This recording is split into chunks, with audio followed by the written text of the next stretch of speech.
Have y'all ever had an idea that you knew was doable, that you knew was a good idea, and you were capable of doing it, but it was also a little daunting and scary? Anybody? Yeah? A few? Okay, a few hands. Good. Good. I was trying to think of examples of this, and I remembered Amy saying a couple years ago, I'm glad I made eclairs, but I'm never doing that again. Figuring that out was hard. And I texted Sharon because the quilting group was meeting yesterday, they met yesterday, so I texted her as I was writing my sermon, like, hey, what's a quilting thing that's intimidating and daunting and doable for the average quilter or sewer, but it's just slightly out of reach? And she said maybe an elephant, hang on, I can look this up, a paper piece elephant quilt, which we just discovered has a mouse stitched into the bottom of it.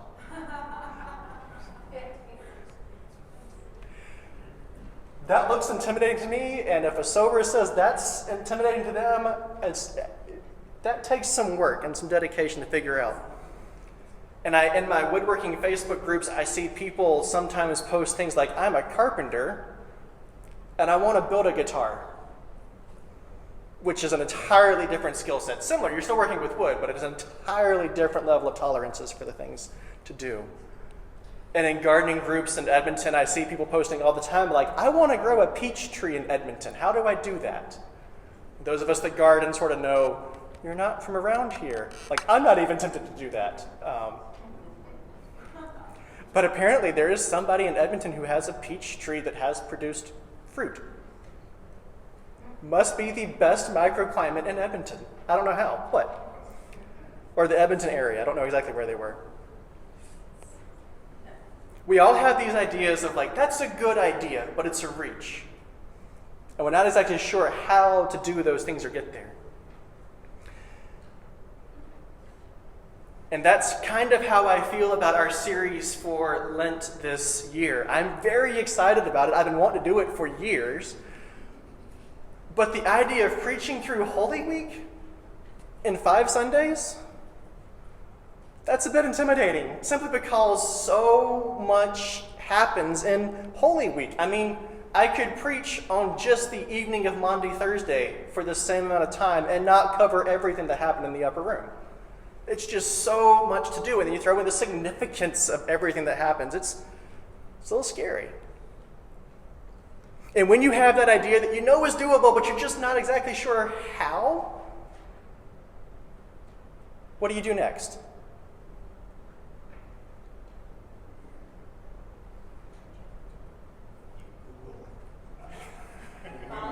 You Google it, yes. You could Google it, yes. If you wanted something that was more trustworthy than Google, what would you do? Call my mom. Call mom, yes. You call the respected friend or person you're like mom, friend, parent, family member, there we go, that's the word. Or you reach out to someone you know who is a little more expert in that area, like, I'm going to post in the garden club in Edmonton. How do you grow a peach tree here? And that's exactly what I did. So last Thursday, I had a conversation with Craig Atwood, who was a professor of mine in seminary. He is still there. And I thoroughly enjoyed his classes. And he continues to inspire me on a regular basis. And the conversation that he and I had last Thursday was very good for my soul, and it really did help me think through some aspects of preaching through Holy Week and focus it a little bit more.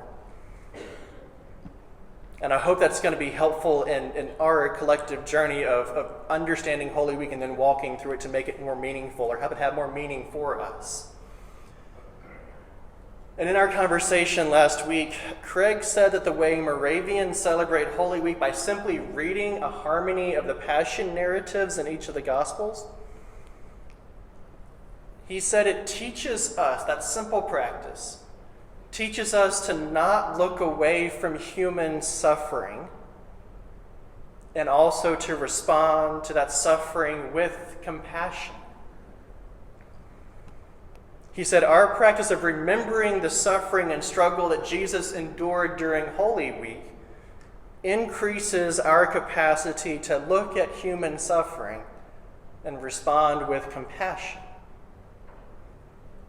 So much of the time when we do encounter suffering or struggle today, we are tempted to respond with platitudes or to do something to fix it, even when there's nothing that can be done right then to fix it. Like, we all know this. Like, there's the joke about two spouses, I'm telling you about my day, and I just want you to listen, not fix the day.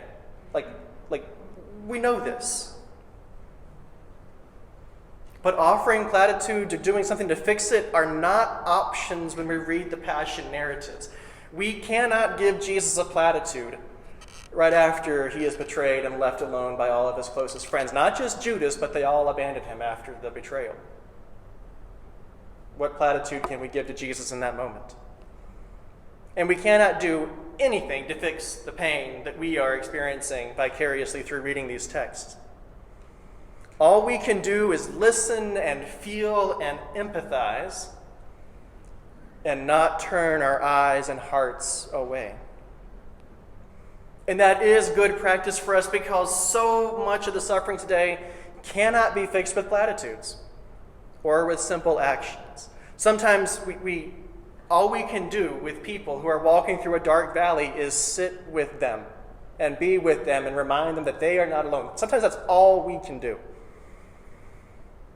And when we can fix the situation, when there is something that can be done, we can really only understand and know what that is after sitting in that dark valley with them for some time as well.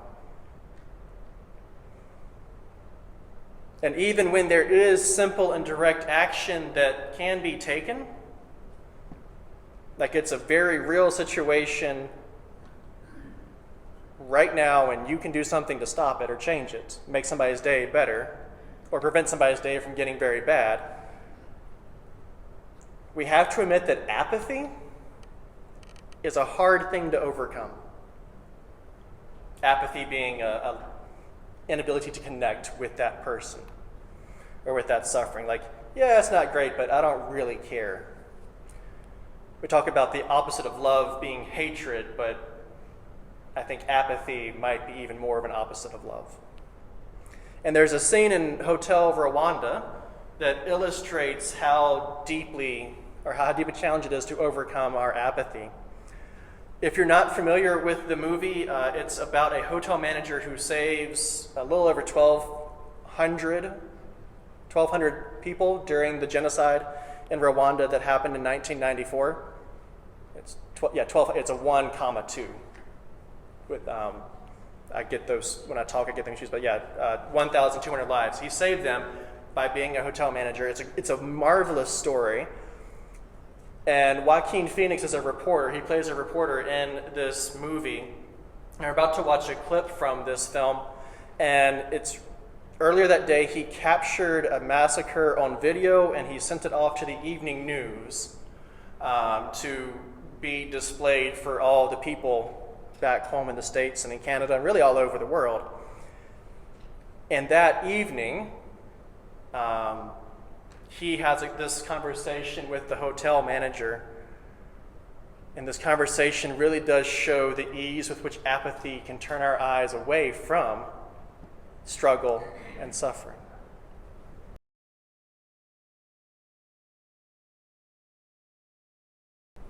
So I don't know if you were able to catch that, but I'm glad you shot this footage, this video. It'll help people intervene. I'm not sure that they will intervene if they see it.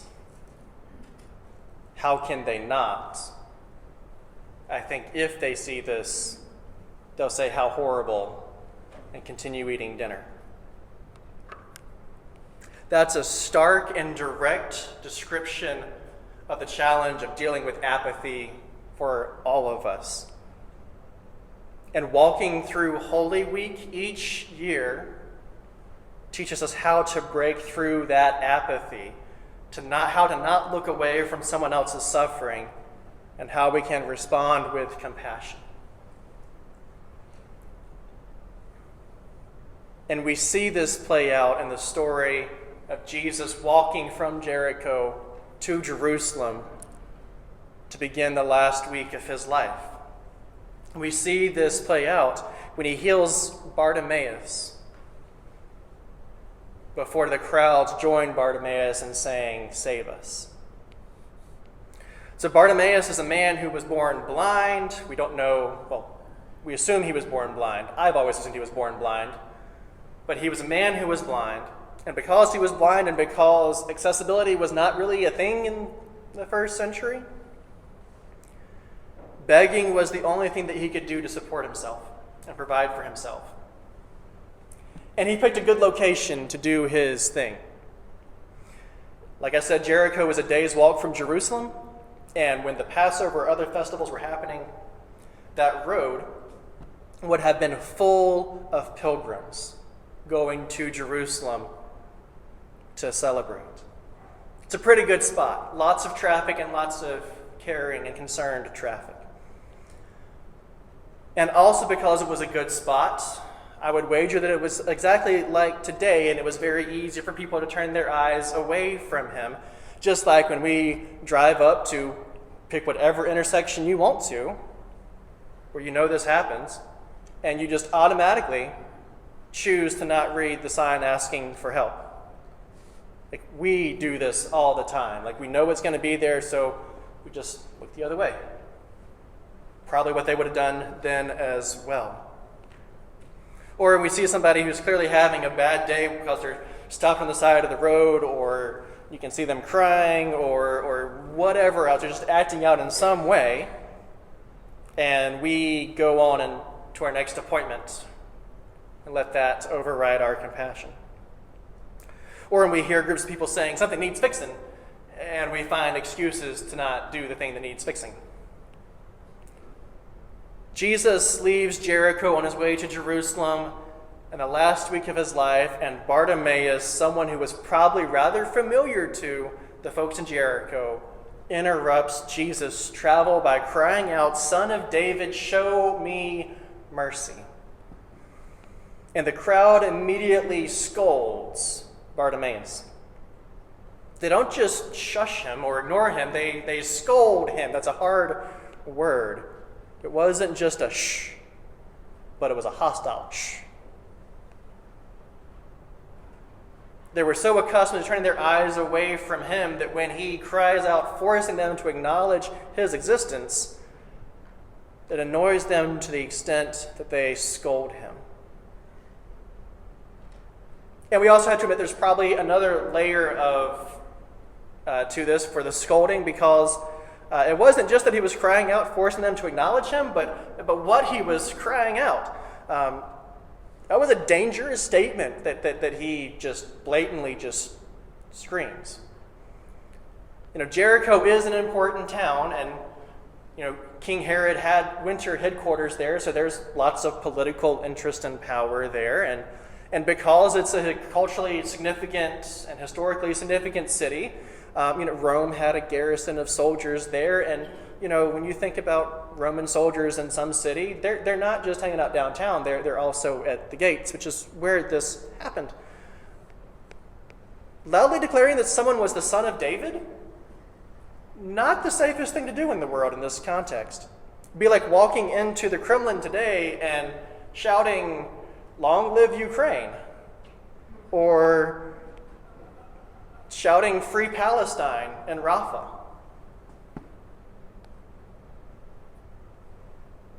This is dangerous. It's a blatant political statement that could have had dire consequences, not just for Bartimaeus, but for everyone around him.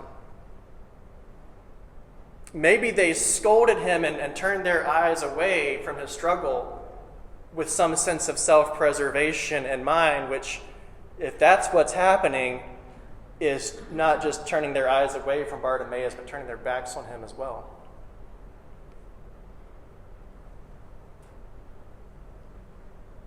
Yet Jesus does not allow them to turn their eyes away and their attention away from Bartimaeus.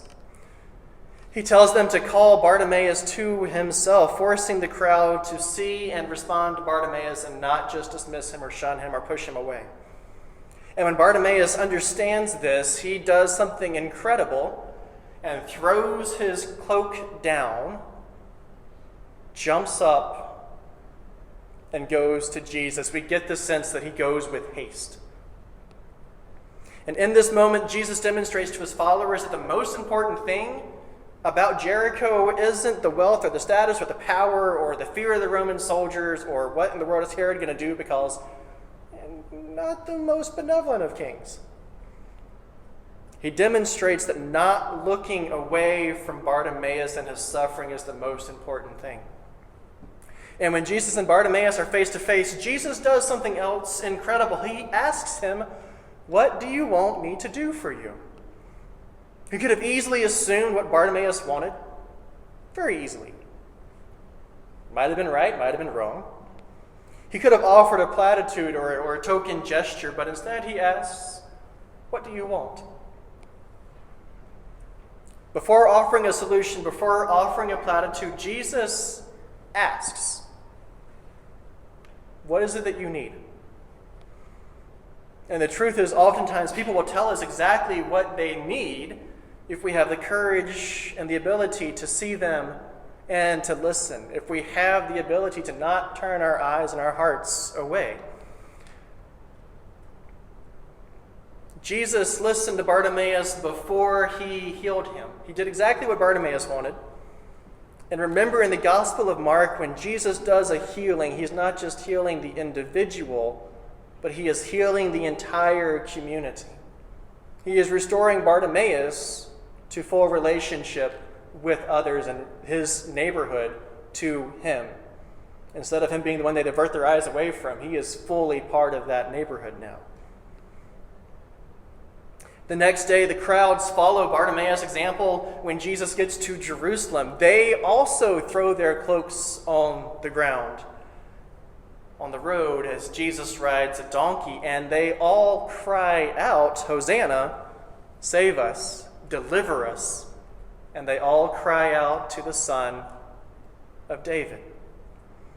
Bartimaeus is the first person to anticipate the triumphal entry. He's really the first one who participates in it a full day ahead of schedule. He's the catalyst for the cries of Hosanna that we remember every Palm Sunday. The stage is set for Holy Week because Jesus has not turned his eyes away from Bartimaeus. The stage is set because Jesus responds to suffering and struggle with compassion. And we each have problems and people we would rather not see. We all have that. It's unavoidable for being human, I think. We think our lives are happier when we can ignore them, but Jesus tells us to not avert our attention. And journeying through Holy Week together is an exercise in learning how to not turn our eyes away, so that when we do respond, we can respond appropriately and with full compassion, so that the suffering and struggle are actually ended or made better, and people together are made more whole and more well, even if heartbreak still exists. And we see this 6 days later at the crucifixion. Jesus is on the cross. We know this story, and he sees his mother and his best friend suffering and grieving. And when Craig and I talked about this moment, Craig said, Jesus knows they would rather follow him into the grave, into the tomb, than live without him. And I don't know if I've ever heard a more honest and heartbreaking description of grief. They would rather follow him into the grave than live without him. Somehow Jesus sees their suffering, knows their suffering, and responds with a compassion that is beyond what I can imagine doing myself or really seeing out in the world. Like, it's so incredible. He gives them to each other. Mom, here is your son. Friend, here is your mother. He gives them to each other so that they can learn to live without Jesus by taking care of each other. you won't have me. So take care of each other and learn to live without me. Remembering Holy Week, walking through Holy Week strengthens our ability to face the suffering of this world and build our capacity for compassion. And I cannot speak for you, but I know for me, I would love it if our world, if our city, and if all of our relationships were more compassionate. I would love it if I was more compassionate. So I look forward to going through Holy Week with you this year, both when it gets here in the calendar and also during our season of Lent this year, so that we can learn anew to go to dark Gethsemane, all who feel the tempter's power. Your Redeemer's conflict see, watch with him one bitter hour. Turn not from his griefs away. Learn of Jesus Christ to pray.